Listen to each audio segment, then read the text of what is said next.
think it's 7:32 now. Okay, we start recording now. All right. So, good evening, all, and welcome to the Aspire for Excellence Foundation webinar series. Today, we will be talking about the JAPA journey. Okay, the JAPA journey, to engage or not to engage. And with us tonight, two speakers. We have Engineer Chidi Abariku. Okay, Engineer Chidi Abariku is based in Canada. Okay, and you can see him there. He's one of our speakers tonight. So he's presently in Canada and he will be speaking from Canada right now. We also have a second speaker for today, engineer. She's also an engineer, engineer Mrs. Onyedikachi Zubi Emeli. She's also here. Can we see you, please? Can you put on your camera, please? Engineer Mrs. It's on Onyedikachi. already. Okay, we didn't see you. Okay. All right, okay, it's on. So she's based in Canada, right? In No, the she's based UK. in the UK. Yeah, she's based in the UK. So she will be speaking from the perspective of Japarin, like you say, to the UK. Okay. Let me just read a short bio, okay, for engineer Mrs. Onyedikachi Zubiemeli. Mrs. Onyedikachi Zubiemeli, she's a daughter of God. She's trained as an engineer and she's practicing in the same field. Her first degree was in polymer engineering, after which she completed a master's degree in safety engineering, reliability, and risk management. She is married and blessed with three children, and she currently lives in the United Kingdom with her family.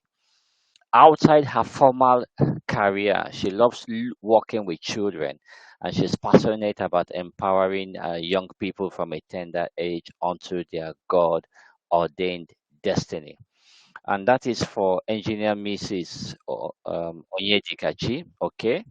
You also have engineer Chidi Abariku. Okay, engineer Chidi Abariku. He's based, like I said earlier on, in Canada. He read civil engineering for his first degree.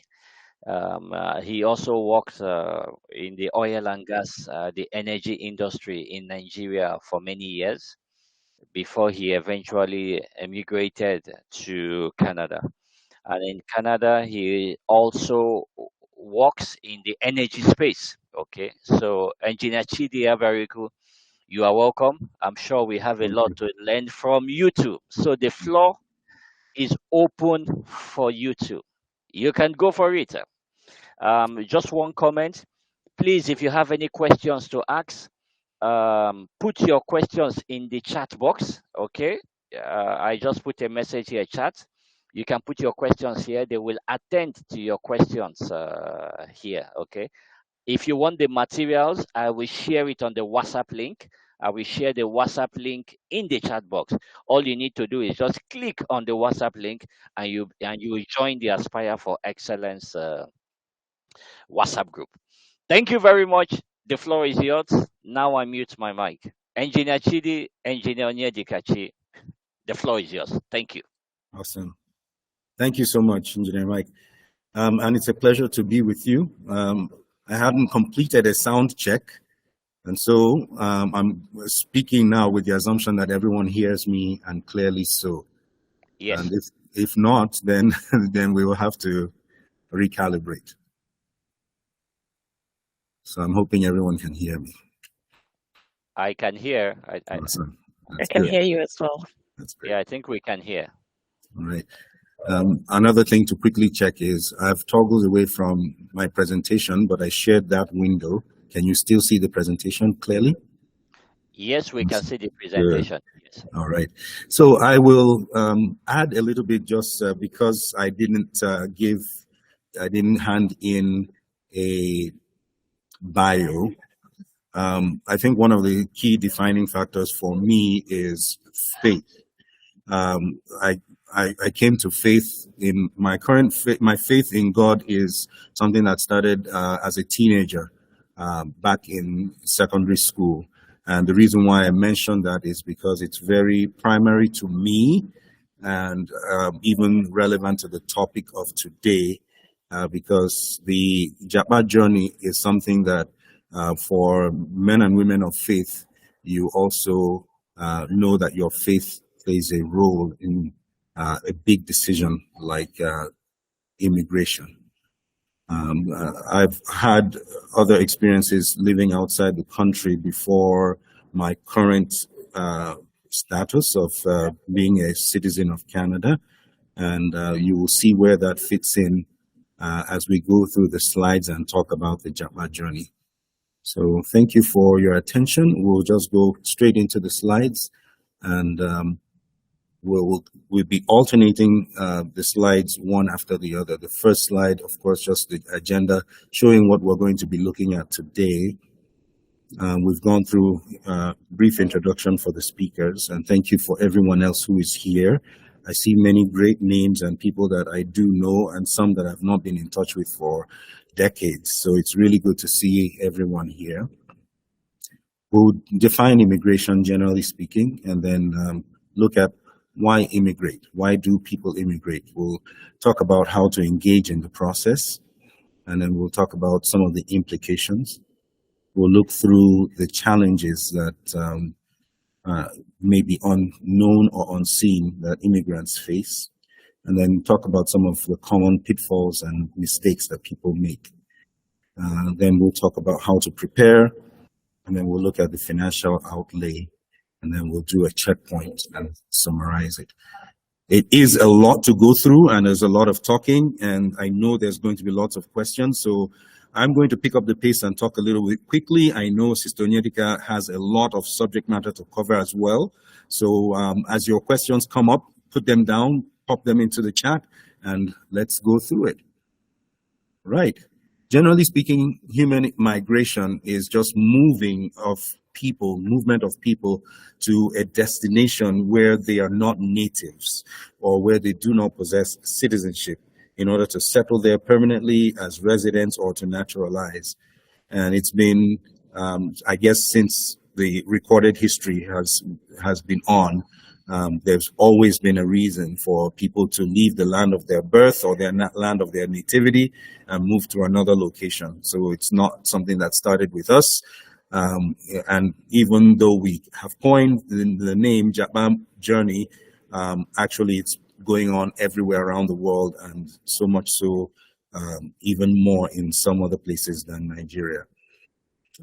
If you decide ever to move locations or immigrate, you're in good company. It's happened with some of the historical figures of old that we know and recognize, and for people of faith as well, you know that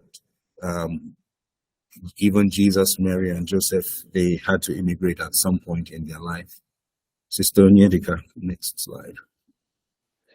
Okay, thank you so very much, Chidi, and thank you everyone once again. I think it would be nice to just put a disclaimer here to mention that neither Chidi or I call him Chidi because I knew him from school, so we'll leave the formal engineer very good. So we'll go with Chidi, Sister Edika. I hope you're comfortable with that. That's fine by me. Okay, so neither of us is an immigration expert. So whatever we're sharing tonight is just a testimony of our own experiences, and journey. So please, if you need to get advice regarding immigration, would still recommend that you maybe speak to an immigration expert or get advice from a trained expert or an expert. Yeah.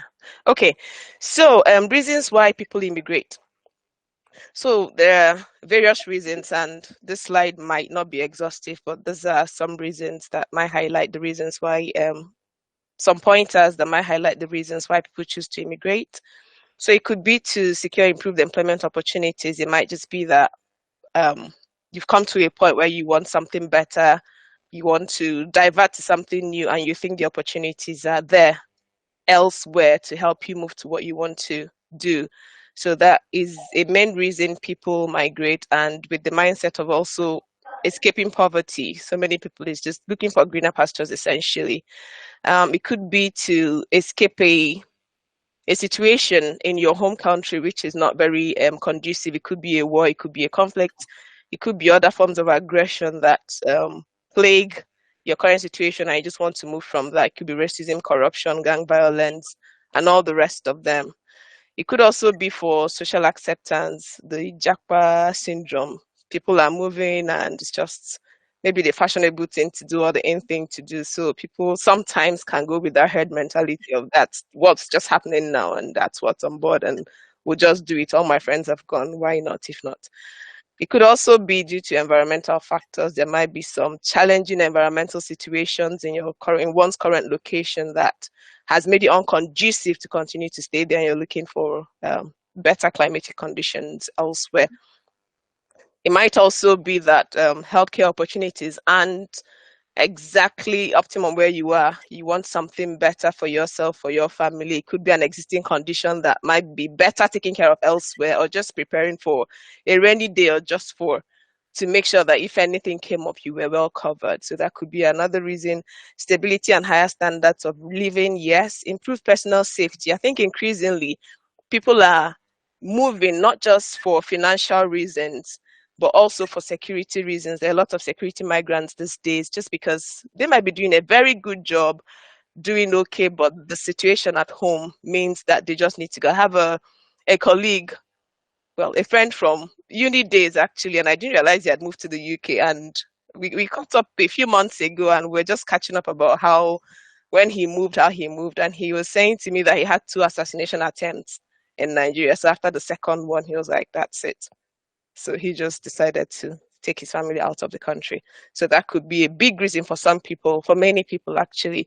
So it could be for political asylum, for educational purposes. You want to further your education, do a master's, veer into another field which might not be very the opportunities may not be there in your home country. So it could also be for your children. You're already thinking ahead for them, thinking, is there really it for them in this country? Do we need to go elsewhere? It could be to reunite with family. You might have a spouse who's already in a different country and you're moving to go join them. Or in these days of social media, you can find love across the borders and you need to go. And that could be another reason for going. It could also be to be closer to nature in a safe environment. You might just be a very adventurous person that just, you're bored of where you are and just want to change and just want to move. For people of faith, for a Christian, it might also be that you're called onto missionary work and you need to move for that reason. So, like I said, there are a number of reasons why people choose to move. Thank you so much. And what should convince you? These are all great reasons, but the immigration journey is not for the faint of heart. And the question is, how much of this do you need to convince you to migrate? And so it's 2 sides of a coin. You need to have understood what the immigration journey demands of you and compare that to what you want to gain from the journey. And if it makes sense, then maybe that's a decision you'd like to make. If you have done your research and you've done your investigation and you've established a clear path as to how to go about your desired self-improvement or self-development opportunity, and you've reached a conviction, maybe you're a person of faith, this is a part of the divine overall plan for your life, or you have an honest, well-informed assessment that shows there's a good chance to succeed with your objective and against all the challenges and the effort that it will require, and it's worth your while, maybe that brings you to the point where it is worth overcoming those local problems and hindrances by taking the journey of immigration. Sister Nyedika, what's the mindset that people should have? Well, like they say, it's all in the mind. The mind is a minefield. So everything we do, it controls our actions, our behaviors, and everything. So we need to have a mindset that is open as we engage in the process. So first, we need to approach it prayerfully. like we've mentioned, for us, people of faith that believe in God, that are children of God, I know there may be people on the call who are of other faiths or believe in other things, but for us primarily, God is a big factor in the decisions we make. And knowing that God knows more than you do, and he has the bigger picture, we need to approach it prayerfully, trying to hear and get guidance from him as to what to do, not really just bringing a made plan for him to stamp and say it's okay to go, but carrying him along on the process and asking questions and receiving guidance. You have to have a mindset that it's not a do or die affair. Yes, if you decide that this is what you want to do and you engage on the process, do your bit, but then at the end of the day, believe that it will work. God will make it work. And if it doesn't work, then relax and still find what is it that is your purpose in your current situation. So it's not a do or die affair. Just be open-minded about the whole process. Have a realistic expectation of the cost. We'll come to costs at the later in the presentation, and the benefits and the timelines. So it's not something that maybe you want to do a master's in September and by July you start applying. That's not realistic at all. Okay, so you have to have a mindset that takes account of the benefits, the cost, the timelines, the potential challenges that might come with immigration and the whole process. So don't get your hopes too high. Also embrace flexibility in your plans. We know that in life, change is the only thing that is constant. Things change. Even as you've engaged in the process, there might be life circumstances that will change. There might be a new addition to the family, a change even in your own career journey that might make you reassess and ask yourself, is there really a point in actually going? Maybe what you were seeking to go find elsewhere has now come to you. So there's that possibility that things change. Even in terms of immigration laws, things change as well. You might have started a process and in the middle of it, something changes that totally screws or kind of skews the process that you're in already. For example, in the UK now, from January, people coming as students are no longer allowed to come in with their dependents. So if you were planning, if your the driver for you was to take your family out of the country because you want something better for your children, and this law has come in now that means you can't bring them, it's just yourself, then you have to reevaluate and ask yourself, what do we do next? Do we look for a different destination? Do I come alone and then think of how to bring my family? So just that flexibility and being aware that changes do happen in the process is a mindset that we need to adopt. Also recognize the value of networking both in your home country and in your destination country. We need people all the time, no matter what we do. There's somebody that has done it before. There's somebody that knows somebody that has done it before that will be able to guide you and put you through. I know things many times tend to keep it in-house until they mature well enough, but just it's recommended. I know there are some WhatsApp groups and all that. It's just recommended to just get some idea of the implications, and that would be very helpful. Moving on to the next slide, please.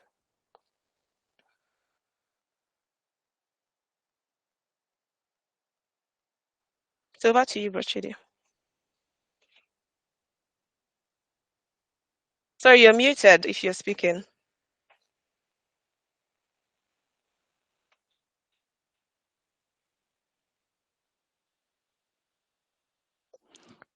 We can't hear you. You're muted. You're muted. Okay, great. Thank you. And I apologize. So there's some noise around me, and that's why I was muted. So the question is, what are the unseen implications of immigration? It's a major decision to just up and go.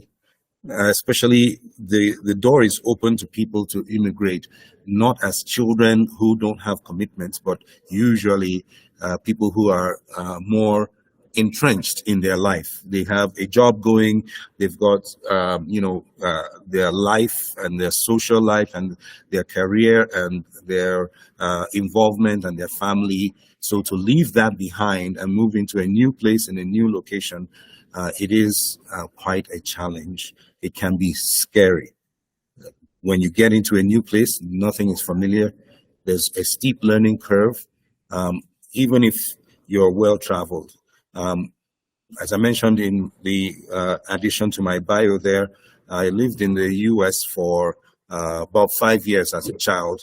And so I thought that, coming back to North America as an immigrant would not be too difficult for me. But just to let you know that it's never really as easy as it meets the ordinary eye.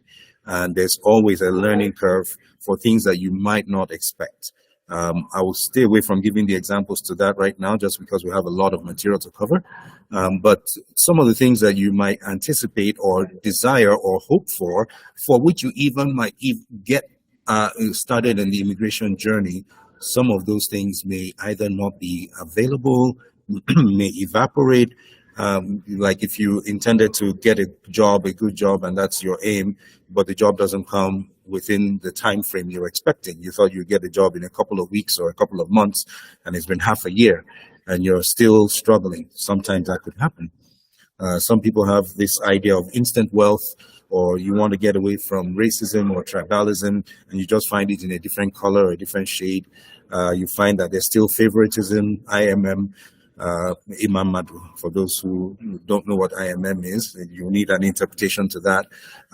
You'll find unfair work practices. You find that the easy life that you hope for might not just be at the snap of your finger. So what do you do in such circumstances when you've gone about the journey? So these are some of the unseen implications of immigration. There's a lot of challenges that immigrants experience, and Sister Nyedika will talk us through a bunch of them. Okay. Again, this list is a very long list, but it may not be exhaustive. Okay. And the whole point of this this slide, or this couple of slides, is just to open your mind a bit to some of these challenges, not to scare you, but just so you are better prepared, so that if you decide to engage and embark on the JAPA journey, you have an idea of what you're up against, and that would help your preparation. Okay, first is language barrier. So if you decide to go to a country where they speak a different language, maybe decide you're going to China or Germany or the Netherlands or somewhere else, so you have that to deal with, learning a new language. But even if you decide that you're going to a place where, say, English is the first language, say you're going to the UK or Canada or America, you still have the language barrier. First, you may not quite understand. The accent might be an issue. I remember when I came for my master's, there was this particular lecturer. In fact, sometimes after the lecture, I cried because I couldn't hear more than half of what he was saying. I finished the lectures and I'm like, what was this guy ranting about? I did not have a clue what he was saying. So you have those issues, and with you as well, you say things and they're like, pardon me, they don't understand what you're saying because the way you pronounce things and accents and all that. And also even the use of language. I remember when I started work, I think my initial first or second year at work, I had this boss and she had asked me to do something. I had a few issues and I went back to her and she was like, oh, that this is an IT issue. So that she said I'll raise it with IT. So my understanding of I'll raise it with IT is she would speak to IT about it. So I said, okay, I was waiting for her to tell me when she's done with IT. I think the next day or 2 days, I came back to her. I'm like, oh, we haven't still sorted this. Idea was something she needed done very quickly.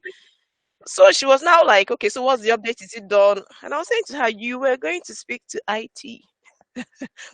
But yeah, long story short, when she said I would take it up with IT, in Britain, for example, I don't know about Canada, and so that's her polite way of suggesting. It was almost like, if I were you, I would raise it with IT. So the unspoken part is if I were you. So she was making a suggestion to me and saying to me, raise it with IT.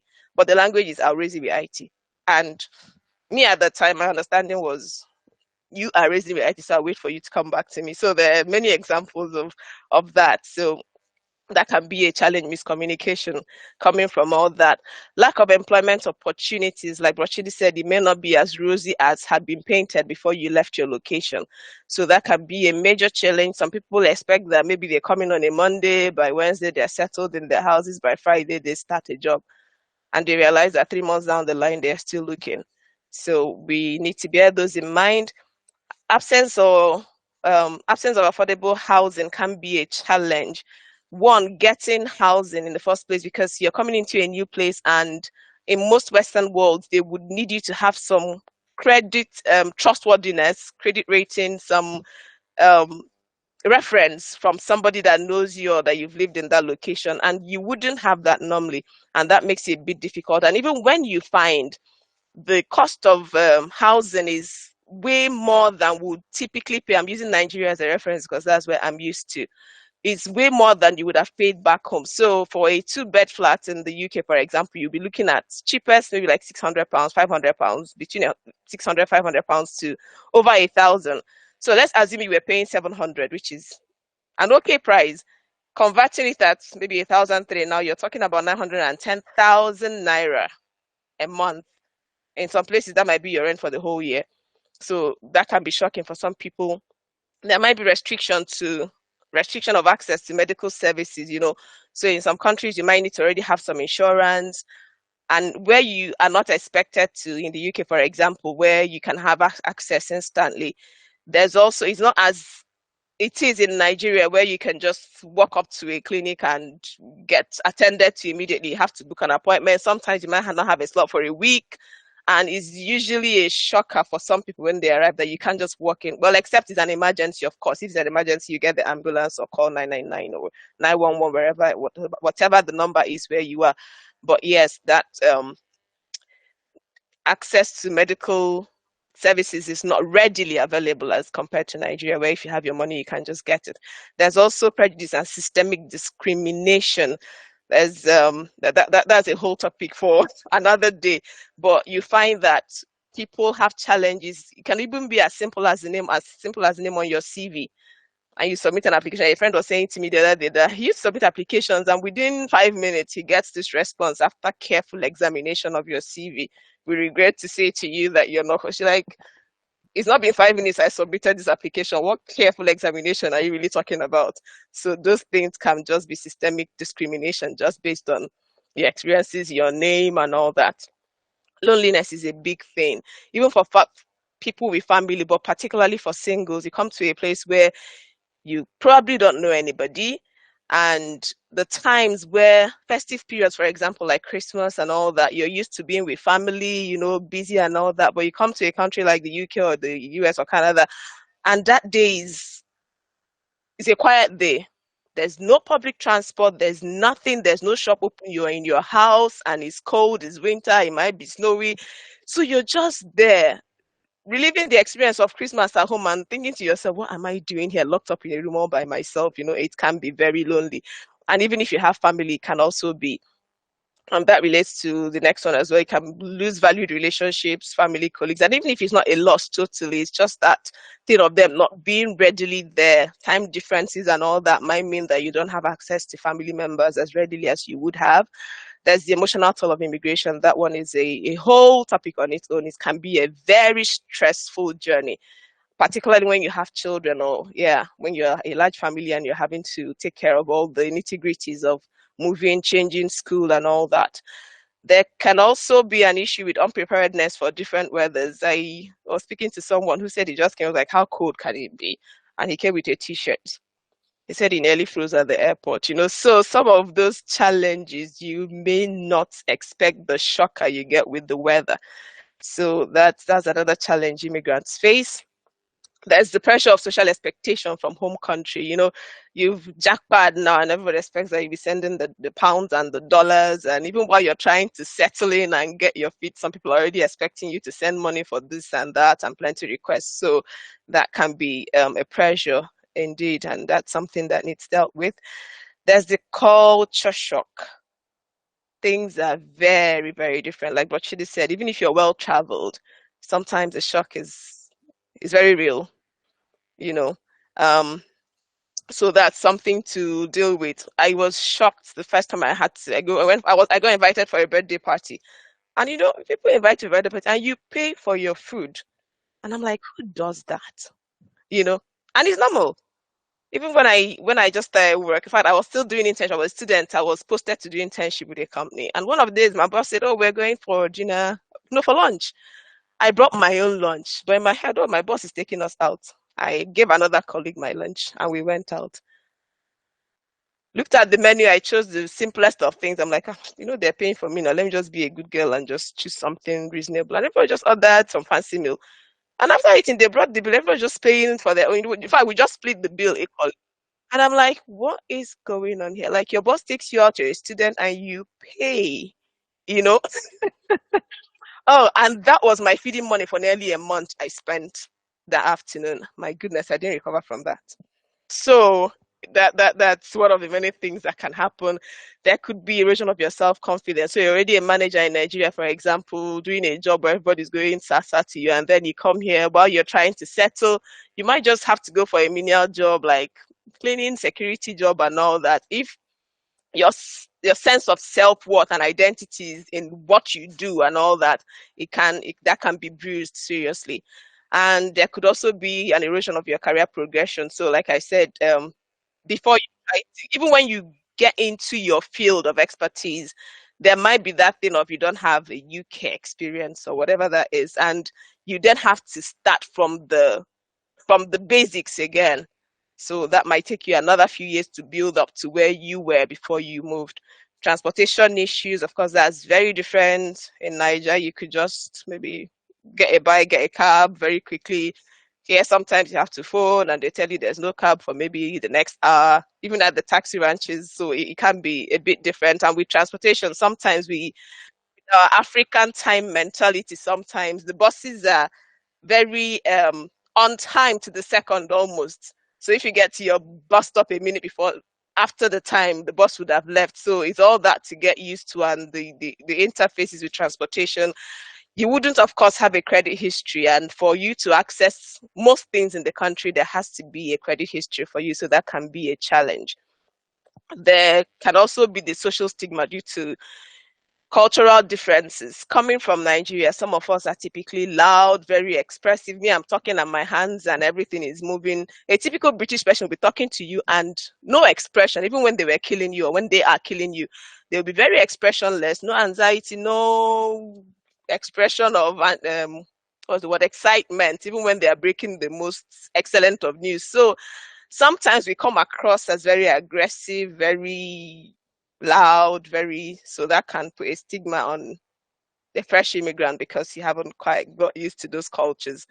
Okay, there's also the challenge of what might be termed or seen as acceptable ways of raising children. That's a big topic on its own. So some of the things that are acceptable in our culture, smacking a child, raising your voice and all that.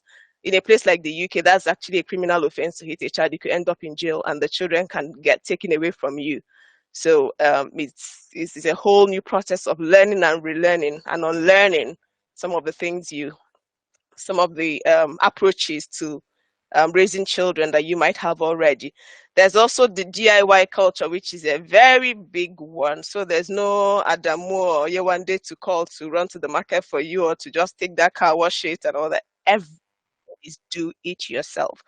So there's no driver and all that. So you're basically, in fact, if you're not a hands-on person, either in a family, wife, husband, there has to be a change of approach, because if you're not a hands-on person, you would really, really struggle. And because labor is so expensive, even if the labor is available, are you able to pay for it? So if you have just arrived and you're on a minimum wage and you're calling somebody to clean your house, something as simple as that, the person is also on a minimum wage.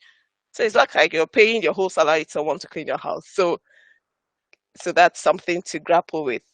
Moving on, please. Okay, so there's also the learning curve. So I noticed that some of our Nigerian CVs that I've seen, I've kind of reviewed CVs for some people, and you see all the date of birth, nationality, marital status, all those bio data, and some of the ways we put in things it's very different, will be very different. So you have to learn the ways of presenting your resume and registration of professional bodies and all that, just so you are better set and positioned to the opportunities you will have in your new location. Also, coming to things like driving in the UK, for example, it's right-hand driving. In the UK in Nigeria is left, isn't it? So it's the other way. So essentially, you're driving on the opposite side of the road. If you're wanting to cross, you have to be looking on the opposite side to what you're used to. That would not be the situation for America and other places, but there's that whole new dynamics of getting used to. I mean, even if you were driving on the same side of the road, just learning the new road signs, the road ethics. And for some people that are already driving, you would think, oh, that's a plus. I've driven for 10 years, 20 years in Nigeria. Sometimes it can even be a disadvantage because you need to unlearn all the bad habits that you've actually accumulated and try to then relearn how to do it in your new location. Okay, so moving on 20, we're getting there. There could be lack of information on available services. It may not be lack of information, it may just be that you are not aware of where to find that information. So that can be a challenge that most immigrants have, because the information typically is there, but it's finding it most times. There could also be the psychological barriers to accessing services. So in most countries, most developed countries, you will see there's help in many ways. There, like the food banks where you can go and get some food for your family if you are struggling with food, for example. But coming from our background, you might just have that stigma kind of attached to you, feeling, why should I go and beg for food or try to collect food from, you know? So there's those things that we need to adjust to, that are acceptable and okay in your new location, that may be a challenge and a struggle for you to imbibe. Okay, so closely related to that is lack of information also for jobs, fairs, and all that. Of course, you're coming to a new place, you don't have a work history, which is usually a requirement for you to get into places. Do you have experience in this country? And is a no. So it can be a challenge as well. And because you're new also, referrals, somebody has to stick their neck out for you and say, I know this person, they can do this and do that. Even for things like housing, with the expensive renters where you would think it's easy, sometimes you might even be happy to pay 6 months up front, but without a guarantor, they won't give you. And this guarantor is somebody that's supposed to stick out their neck for you to say, oh, if you default, it's on them. So to get somebody to trust you that much, as somebody that has just come newly, to be able to do that for you can be a challenge. And of course, things are unexpectedly high compared to where we're coming from. I've talked about housing. Childcare is another big one. I mean, on average in the UK, if you had a child going to nursery full time, you'll be talking about over £1,000 a month. So you're talking 1.3 million a month for a child 0 to 2 years to go to nursery. So that is a whole lot of. So sometimes, if you have to, I remember when my children were young, and because of our visa status, you had to work. That was not the option. Most locals, what they do is when their children are pre-primary school age, most of the women tend to just take a break from work, do all they need to do, and then when the children get into primary school, they start work. But as an immigrant, you don't have that luxury, because you might have a visa that is tied to your work. You have to work full time to meet the requirements of your visa. So it can be very high. Of course, there are ways around it. You can find a childminder who is not like a proper nursery, but even with those, you're still talking minimum wage, and it's very expensive. Somebody please give Sister Onyedika a glass of water. She needs it now. Okay, she has her own glass of water. Thank you. That was a long one, and I know that a lot of people resonate. You some of these things, you already know them. You understand some of them. Some of them might be new to you. It's not an exhaustive list. Add it in the comments if you remember something that we didn't cover here and you'd like to capture it for us. That would be great as well. There are lots of challenges that immigrants face when arriving at a new place. But I'm highlighting in the next slide some common mistakes and pitfalls. It's different from just challenges that you face. A few of them are falling into trouble with the law. One way to do that is by traveling without appropriate legal status. That means, we'll find way. And, the mindset can really be strong. The driver can be really strong. And if you don't check yourself, very soon you'd find that you fall into trouble with the law. Coming in as an undocumented foreigner can open yourself up to a world of trouble that will probably never end. And even if you do come in with your proper legal status, a lot of people tend to want to cut corners. It's kind of carrying over our Nigerian mentality, but the environment is different. There is the rule of law, and they have records, and they keep their records, and they use their records, unlike maybe in Nigeria, where people tend to want to get away with wrongdoing. It's not quite the same. So don't try to outwit the system. If you do that right from the start, you're likely to frustrate your entire stay in your country of immigration. Errors in financial prioritization. That means simply putting the cart before the horse. In particular, one of the most expensive things and the hardest things, and actually one of the most important things that separates the haves from the have-nots, is being able to keep a roof over your head. It's probably the biggest expense in many Western countries, is housing. And if you're able to put your finances in order and purchase a property, it helps you to begin to accumulate equity instead of paying rent continuously. And, again, this is no hard and fast rule. There's a lot of factors that go into this. But if you had that opportunity, and instead of getting a mortgage and buying a house, you decided that you wanted to get the latest BMW, so that you can take pictures and put on social media and tell people that you have JAPA'd. I think that's wrong financial prioritization, because then you have consumed your total debt to income ratio, and when you go to apply for a mortgage, you will not be approved. So it's important to put your priorities right, especially financially. A failure to understand what are the key factors for success. It's not all about just your job or your academic qualifications. What makes you successful as an immigrant is that you're able to succeed professionally as well as socially, and for your children and your family. There's a lot of considerations that you need to make, and you need to understand your environment. So failure to understand key success factors, or let's say your job or your career. Different countries are quite different in what helps you to succeed. So for the locale to which you aspire, you need to know what are the key success factors for your professional progression there. Networking, work experience, skills accreditation, academic qualifications. These all have length of service. All these have different amounts of influence on your professional success.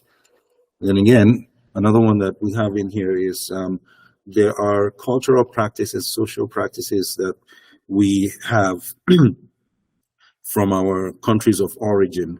For instance, keeping a good social network, people that you share your life with and engage with freely. In a lot of Western civilizations, the culture is a little bit colder, and you might not easily adapt. In some cases, people tend to go all the way and become over-Westernized and forget about some of our warm practices that we have from back home. So more to come on that. Also, failure to consider other factors. I think I've blended the 2 points together for both your professional success and your overall immigration experience. Networking cannot be overstated. You need to create social networks and professional networks, and consciously build them and invest in them, because that's the key to your normalizing and living as an immigrant successfully. Language proficiency, like Sister Onyedika mentioned, it's not just about speaking English. I spent 15 minutes and went through 3 store associates where I was looking for a spanner to do something in my house, and I forgot that they were using the word wrench. It cost me 15 minutes to correct myself from spanner to wrench. So language proficiency is important. Community integration and engagement is also very important. So we have more meat on the stock. Sister Onyedika, preparation for immigration. Okay, so as part of your preparation for immigration, there are a few things that you need to do if you've decided to engage on the JAPA journey. Would you mind moving to the other slide, please? Okay, so before you decide to engage, educate yourself first. Research, research, research, read, get information. You know what they say, that if you want to hide information from a black man, you put it in a book. It doesn't apply. In fact, that doesn't apply with our generation, I believe. But even beyond that, we need to really look at the options properly. So there are many different potential destinations that you could be going to, and every one of them have their varying requirements. So even when you decide, okay, that you're going to a particular country, you choose the US, for example, or Canada or the UK, even within that country, there's so many different routes that you could take into the country. If you look to your right, there's the student, skilled worker, entrepreneur, special talent, and all that. So there are very different routes, and each of them would have their own specific requirements. So that's a lot of research that you need to do. I've mentioned before, consider joining a cell group or WhatsApp group built for that purpose. So I know there are WhatsApp groups, so maybe people trying to go migrate to do masters, for example, in a specific course or generally, and they bounce ideas off each other. Some of them may have got to a point where others haven't got to, and they can say, okay, this is what we experience, this is what to expect. So that helps to expand your view on what the potential requirements and challenges may be. Like we said, each route has its implications, and beyond just looking at, for example, if you were coming for your master's, for example, in the UK, so beyond looking at, okay, my 1-year master's, is if your plan is to settle in the UK eventually, if your plan is to live here, then you should be looking at the longer term requirements, knowing that, okay, after school, there's the opportunity to apply for a 2-year visa. And after that, I need to maybe look for sponsorship. There are different avenues. So you need to research the bigger picture so you have an idea of what you would require up to citizenship or settlement in that country. Okay, so moving on, please. Okay, and if you were in a regulated profession, for example, if you're a lawyer, a doctor, there would be requirements beyond your degree as well to be able to practice in your location. So there would be licensing exams, there would be conversion exams and all that. So you need to be aware of those so that you are well placed for carrying on your career in your new location.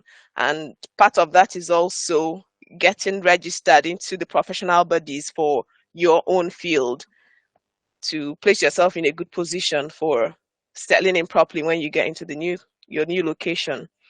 Okay, so you need to also look at the financial aspects. We will discuss more on the financial aspects later in the conversation. But there's also the financial aspects of whether it's a career or education abroad. So including your tuition, your living expenses, all the potential costs associated with what I've mentioned before, licensing, professional memberships, and all that. You also need to look at your own qualifications and what the equivalents might be in your new country. Your qualifications acceptable in where you're going to. Do you need to do anything to evaluate? What's the word? Is it evaluate? No, to prove that they're at a good level for where you're going to. Okay, so we've talked about building a professional network previously. Connect with local practitioners, industry associations, local professional organizations, relevant professional organizations, both back home and where you are going to.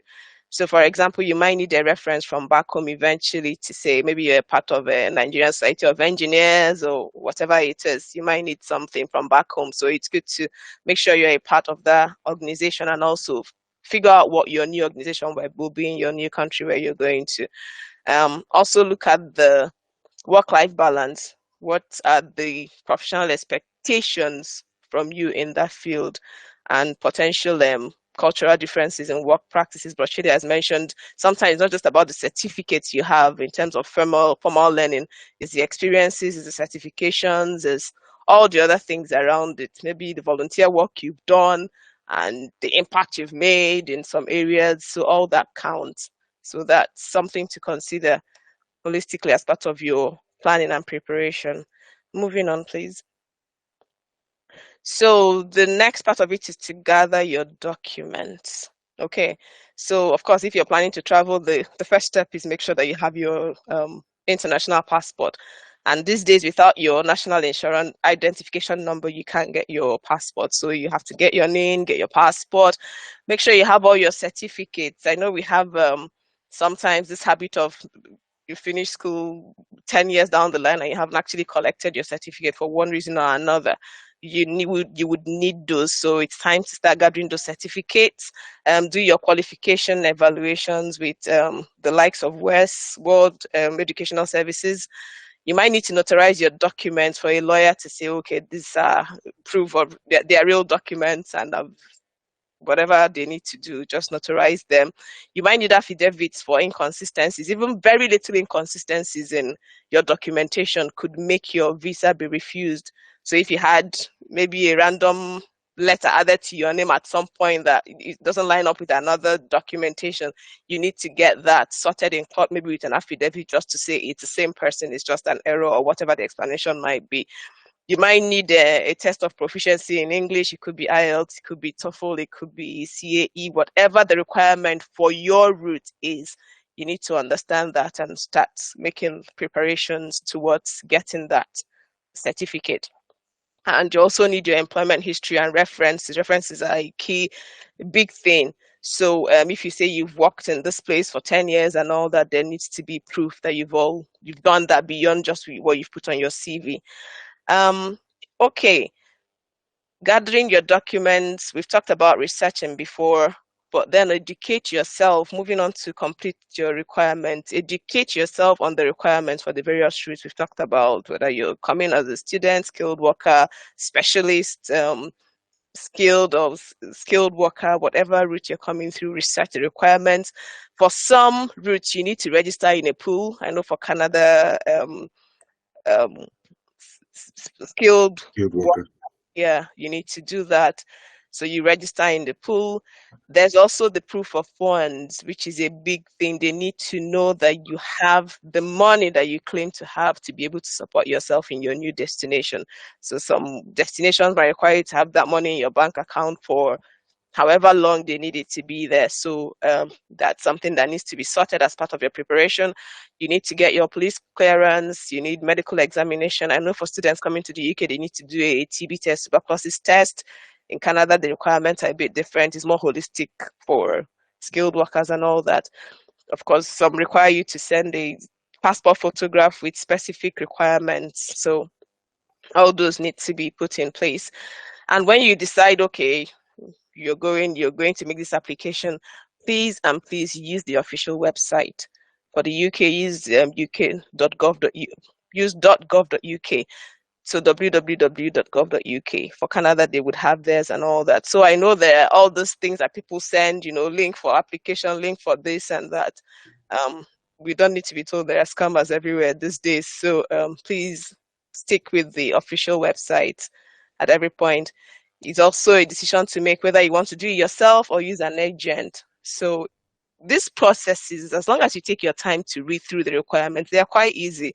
I know some people might have peculiar situations that everything is not quite straightforward, that they might need an agent or a lawyer to kind of look into the application and help them, but you can actually do it yourself. That's the decision you need to make. If you want to do it yourself, you need an agent or an immigration lawyer to help you.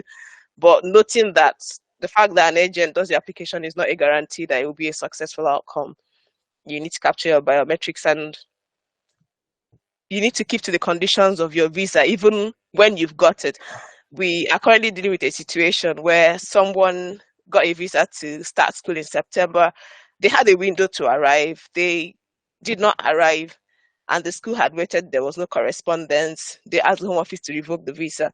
And then she arrived 2 weeks or so beyond the time and said she had a family bereavement, but she didn't communicate that. So that would have been a valid reason if she communicated, but she didn't. And the situation now, the school has said, well, we can't take you anymore. In fact, they were surprised the person was able to get into the country, because they were like, we had cancelled your application, your visa. So we're surprised you got through into the country. So we need to be aware of things like that, where not keeping to the conditions of your visa could invalidate your application.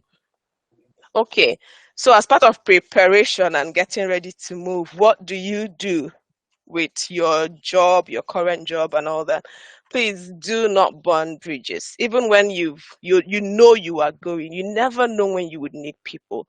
Let's time. If you have a notice period, please keep to your notice period, time it such that you can do that. If it's impossible to do that, there are nicer ways of explaining to your current organization. Also, choose carefully the timing of your exit from your job. Don't leave a job when at the point where it crashes your current organization because you're the person that has the information, the key to the project or anything, and you just abandon it halfway because you're jackpying. Those things can always come back to bite you. You would have investments back home, those need to be dealt with. So your bank account, if you have multiple bank accounts, you need to ask yourself, what do I really need to keep? What do I need to close? So recommend that you close, maybe leave one or two, but just deal with your bank account. Remember, your phone number will be reassigned and that's linked to your bank account. I had a personal experience. So when we came to the UK, my husband had an account he wasn't using. There was money in it. Well, he was one of his accounts, there was money in it, and because it wasn't the one we used regularly, we had kind of not dealt with it. But over time, we were getting, all these notices of debit alerts. Money had gone, 20K had gone there, 30K. We're like, what's going on? We had to call the bank. And eventually what happened was they had reassigned his phone number. And whoever had that number had access to the account. And they were just using it and taking money off the account. So that can happen. You need to secure your account. If you have landed property, say you've bought one nice plot of land somewhere and you need to JAPA, please secure it. Hand it over to maybe an agent or someone. If you have trusted family members that can look after it, just make sure you tidy things up before you go. And of course, relationships and all that. I know we tend to keep it hush-hush when we are making these plans, but there are key people in your life that would need to know earlier on that you're making such plans. Like we said, don't burn bridges. Okay, keep family together. Update your profile when you think is the right time to do that. Typically when you've actually left, just so, I don't know, it's up to you, it's individual decisions. And of course, build networks, not just because you need them, but even before you need their support. Is just good behavior and the appropriate thing to do. Yeah, thank you so much. Another cup of water for her. It's a lot to say. So, and again, the list is not exhaustive. We have tried to give a holistic picture from the preparation before you start thinking and planning of whether you want to engage in the JAPA journey, the thoughts that brought you to the point where you said, yes, I think I'm going to engage, and how to prepare yourself all the way through to actual steps that you need to take when you are leaving or before you leave and when you arrive.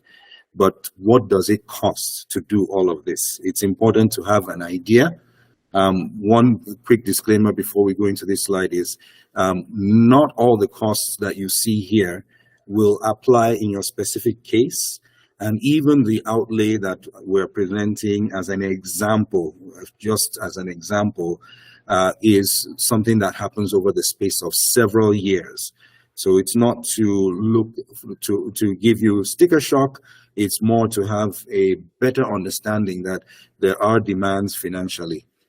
So there are two case studies that we looked at, one for a single individual, that's case study number 2, but immigrating to the UK as a student, we're not including here the post-study visa, which will tag on another set of costs, I believe, Sister Nyedika.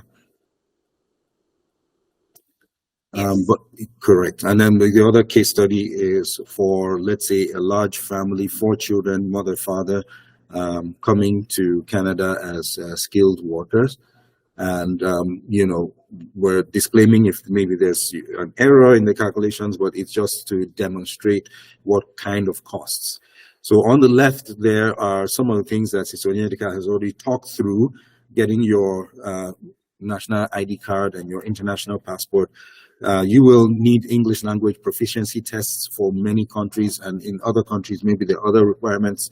You need to get your transcripts from your university and of course, your certificates for O-level as well. You need to process those transcripts through WES for doing qualification and equivalency. You will need to pay, the ITA there stands for the Canadian process, where they give you an invitation to apply. So the application fees, right of permanent residency has its own fees. You will need money that comes with you into your new country. You will need to pay for medical tests before you go. You need to process things, legal things with notary public. You need a police clearance, and affidavits, what have you. And all of this movement for your transcripts, for medical tests, for police clearance, they all involve travel, flights if you can, or road transport or hotels. You will need to send documents like for West, courier fees. Sometimes you send your passport.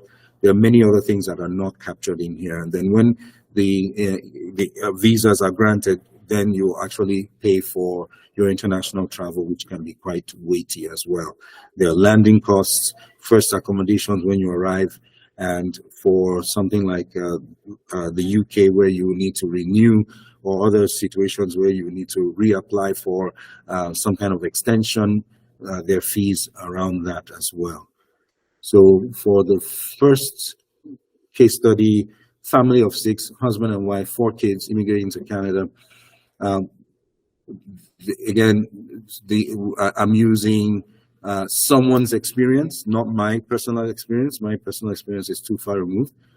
But someone's experience was that it was 10,000 naira each for the priority service for the national identity card. And I think that just helped to speed up the process for them. I'm sure that you can do it for much cheaper. And this person also paid 120,000 naira for the 10-year booklet for the international passport. I'm sure there are ways of doing it cheaper than this as well. For this person, I just captured many of these costs will have a range to it. But here we're only demonstrating probably the more conservative, which means the more expensive of the examples that we were able to come across. So it could cost you up to 200,000 naira to complete a schedule of training for proficiency tests for language proficiency. And the test itself, this person paid 120,000 per participant. So it was just the 2 parents. Medical exams, 40,000 for each child, 50,000 for each adult, and this is just rounding up the numbers. Visa application fees for the invitation, the ITA, invitation to apply, $850 per each parent. The right of permanent residence fee, both the parents and the adults and the children pay this fee, but the fees are different, $515 for each adult and $230 for each child. You will need to collect your transcript. There's a fee for that. Sometimes you part with money to encourage people to move the process along, or they'll tell you you need to buy fuel for the generator so that they can type the transcript and things like that. So it does cost you money. Then you send it for evaluation, and you need to courier the results back to IRCC or the immigration body. For the family of 6, proof of funds for coming to Canada was roughly $33,000. It's a lot of money to have stacked up in your account. And these days I hear that they do insist that you have money that meets their requirements. Sometimes they even check upon your arrival. Sometimes people have borrowed the money, put in the account for some time, and quickly return it before they travel. Somebody has gotten to the border, and they asked the person to demonstrate to them live, to log into their account and show that that money was there. And if that money was not there, they were asked to return back to their country of origin. That's quite unfortunate. Some people have borrowed money to keep that proof of funds and are paying interest on it. We will look at some example maybe in the next slide, but we've not included that calculation here. Sometimes the interest or the commission on that loan can be very substantial. The example here is 2.5 million for just the interest on the loan.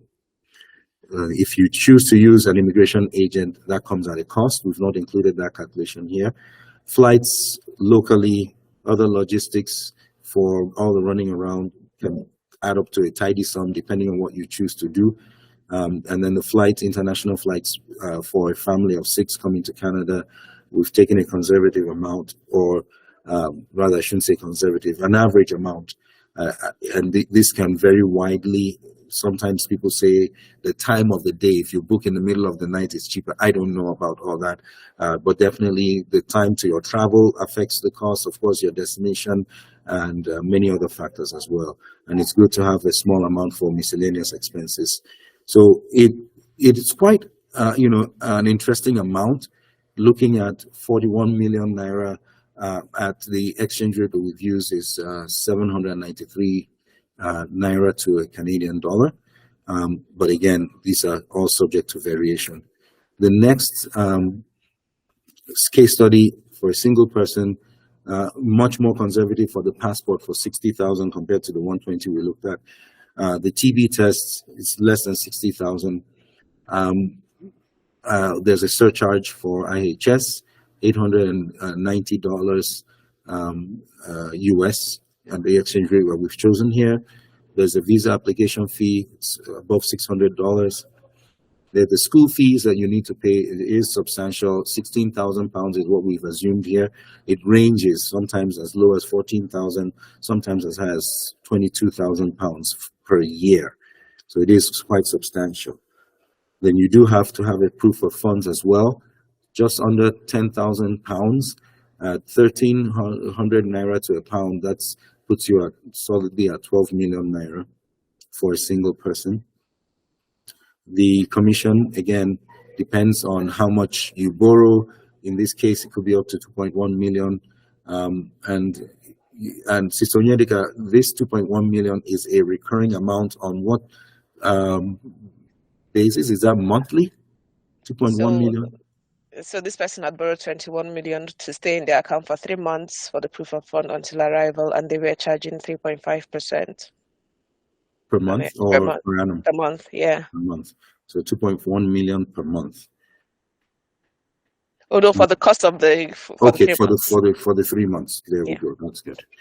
Okay, so other things that we have included in the calculation is the flight to the UK, typically 1.1 million naira. So for the individual person coming to the UK as a student, we're looking at 35 million naira. Again, it's not something that you need to have all at once.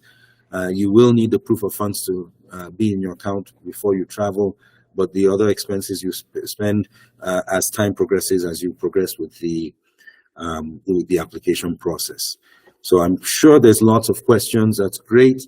The question for you is, what do you think? Are you ready to engage in the JAPA journey? Think wisely before you give into any herd mentality or just jump onto the bandwagon. If you weren't thinking about it, but something here has piqued your interest, maybe there's something for you to consider. Would you invest your time and your energy in the JAPA journey, or would you invest your time and your energy on home turf? What kind of successes would you record if you were to invest this amount of time and energy at home or into the JAPA journey? The question has to be answered, and it has to be answered by you. Sister Onyedika, you want to summarize for us? A lot has been said. Thank you so very much, Chidi, for that. So like we've elaborated, there's so many things to consider before embarking on this journey. And it's not a one-size-fits-all. It would vary depending on the country you're going to, the type of visa you're looking for, your personal circumstances, family size, all that. So that's all the aspects to consider. And at the end of the day, we can't all leave Nigeria. There has to be people in the country building our country, so not everybody will immigrate. And our prayer and desire is that God will lead you and guide you and give you clarity into what His purpose for you is, such that you make the right decision in choosing to engage or not to engage in the JAPA journey. And in closing, if you decide that this is something you want to do, there's no point sitting around the fence trying to look for the best opportunity or a better opportunity to do this. There's never the best time or the optimum time to do something. So just get started today and just quit talking about it, start doing it. And there's a quote from Walt Disney. So at this Wow. point, I would like to Wow. say thank you. Wow. Thank you very much. Could you please help me appreciate these people? Maybe give them some digital hand claps, I think, please. Thank you very much. Very much. Within few With with the few few minutes we have with now, the few minutes we have now, let's take some let's questions. take some questions. The first question The here, first question here, 2008 by Insight Hub. 2008 by Thank Inside you so Hub. much. Thank you so much. Please, how does Please, how access to does internet access work to over internet there? work over there? And what chances do And you what have to chances do work you as have a to skilled work as person, a skilled person, like carpentry, like barbing, carpentry, barbing, and the likes? and the likes? Do you want me to go for that, Bashidi? I would say that you would go ahead and manage the question session. You're aware, Mike also is aware. I don't wear a tie on a regular basis. I have something that I'm going to attend right now. And so I will catch up with the rest of the questions as soon as I've registered there, if that's okay. That's okay. That's fine. Thanks very much. Thank you so Thank you. very much. Thank you. So thank you so much. Thank you. Okay. Okay. So you can take the questions, please. Okay, so question is, how does the internet work over here? And is there Yeah. opportunity for skilled workers? Yeah. Yes. Like carpentry, barbing, and the likes. Yeah. Okay, so for internet access, I don't think it will be very different to Nigeria. So you have a network provider who provides your phone services, and you could get access to, you can essentially get data from them as part of your monthly subscription. So you could be on a pay-as-you-go subscription, meaning that you just top up, and when you run out, you top up again.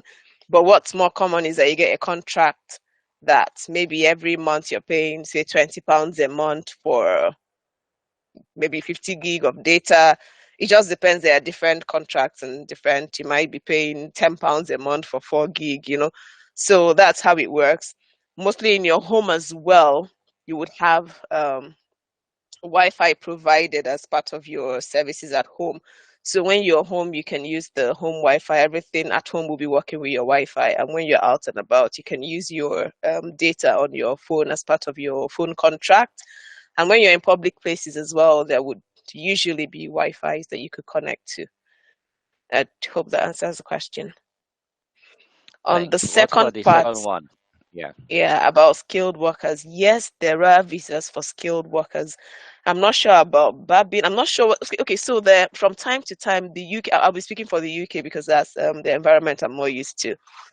So from time to time, they have what they call the shortage occupational list, which is a list that shows areas that the UK is short on workforce.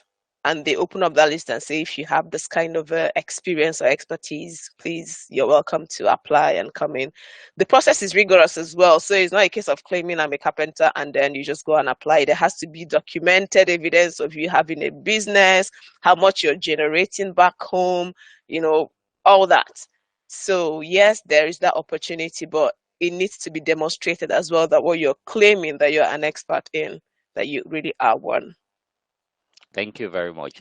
We have another question from Peter Vincent Aguno. He says, would you be able to throw some light on the investment opportunity routes to immigration to the UK?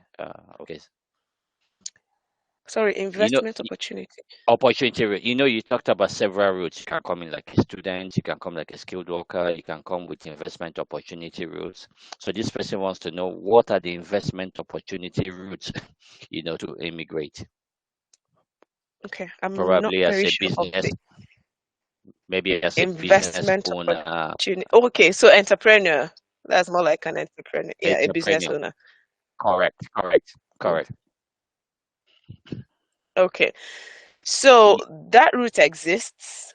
You need to show that you already have that business going, and they would usually have, I don't know what the figures are, but it's quite a substantial amount of money that is the benchmark for what you're generating already in that business, as a business owner. So yes, you could, if you go to gov.uk and go under visas and immigration, you would see the skilled worker route or the entrepreneur route. So all the information will be there. But yes, that route is there. You'd have to show that you're already an entrepreneur, be generating a minimum base of income as an entrepreneur, and have I think there's a case study requirement or something for how you intend to establish and what the chances are that that particular business would flourish in the UK. I don't know if that answers the question. All right, thanks. Thank you very much for that. I heard of someone, okay, who bought over a business also over there. But usually that opportunity is the most expensive one because you need to have a lot of money to reinvest, and they need to look at the records over some period of time. I don't know if it's 2 years or something like that. Yeah, So it is generally quite that's the rigorous. most expensive. Yes, it's rigorous and very expensive. Okay, Yeah. we have one hand up by Ike Muna. Okay, Ike Muna, your hand is up. Could you please unmute yourself and ask your question? Thank you. Ike Muna, your hand is up. So, yeah, go ahead and ask your question, please.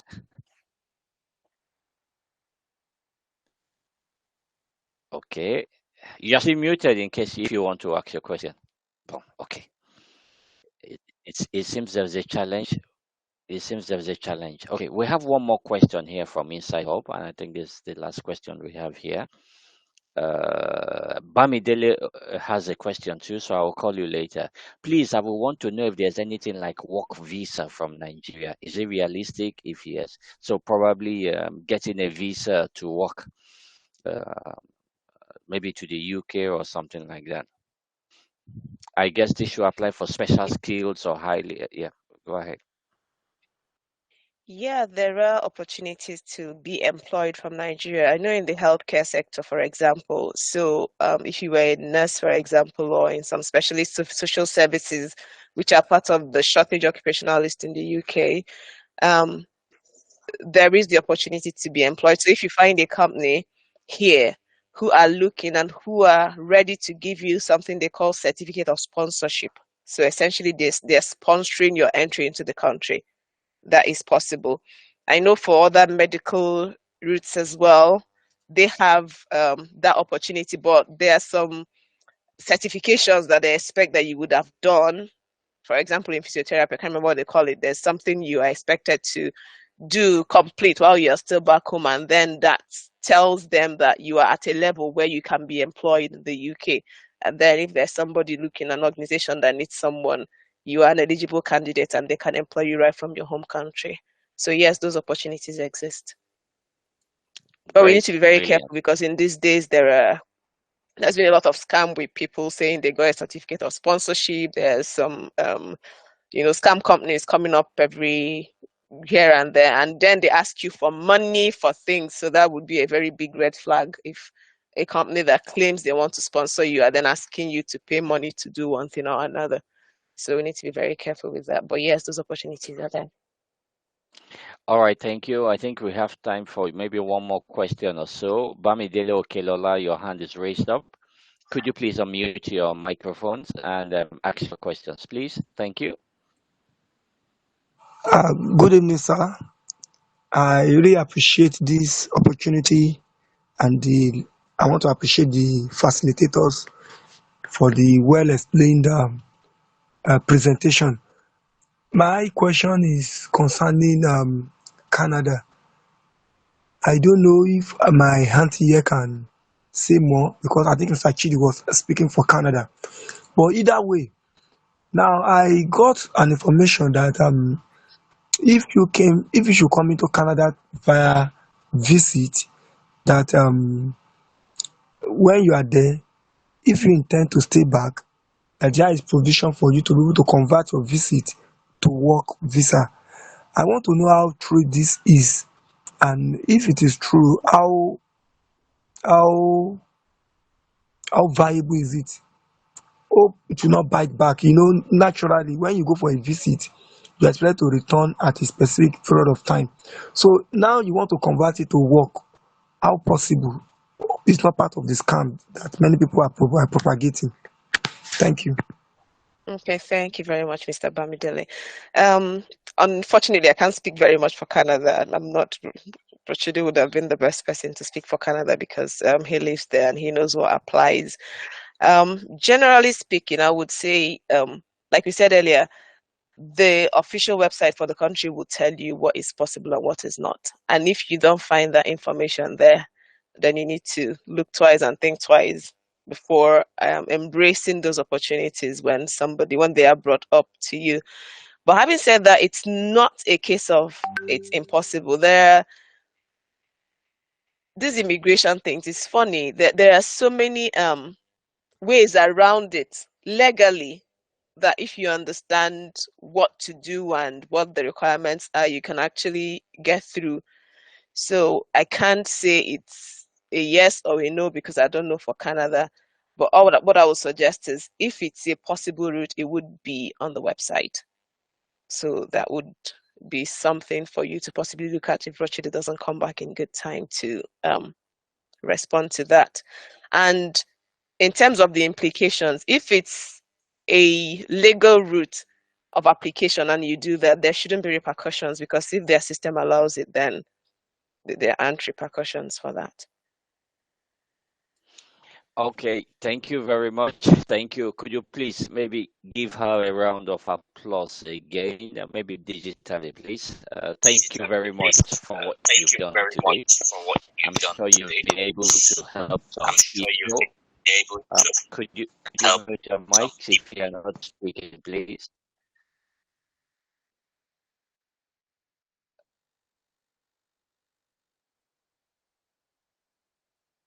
Okay, good. Okay, so thank you very much.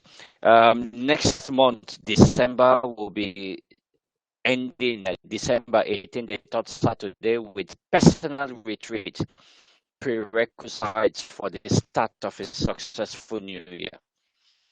Personal retreat prerequisites for the start of a successful new year. That's the topic we will be sharing, and that will be Associate Professor Colin Sudano. He will be speaking to us about personal retreat and basically taking some time to prepare ourselves for next year, 2024. So thank you all. Just before you go, I want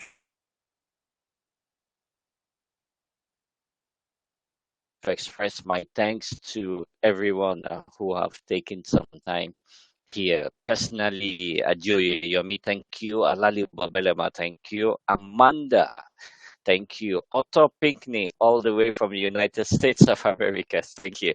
Ayotunde Akola, thank you. Bamidele Ukeola, thank you. Benedicta, thank you. Cheta Ella, wow, thank you. Chukwemeka Aya, thank you. Colin Sobilo, Colin Sudaro, thank you. Daniel Abia, thank you. Ejike Onya, thank you.